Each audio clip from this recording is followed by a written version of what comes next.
comment comprendre la violence contenue dans l'Ancien Testament, car l'image de ce Dieu jaloux, guerrier et vengeur est fortement contredite par tout le ministère du Christ.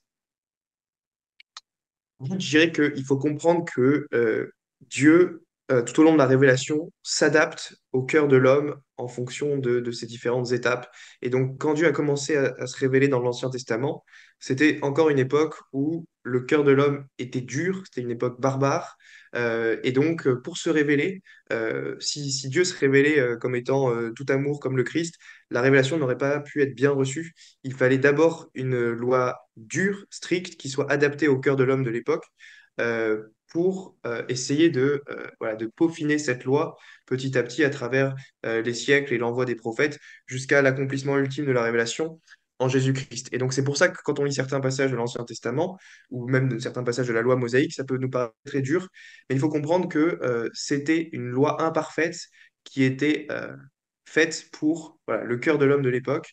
Et d'ailleurs, Jésus le reconnaît dans l'Évangile, hein, il dit, c'est à cause de la dureté de votre cœur que Moïse vous a permis de répudier votre femme, ou que des lois comme le divorce, la polygamie étaient tolérées dans l'Ancien Testament. Mais à l'origine, il n'en était pas ainsi dans la volonté de Dieu.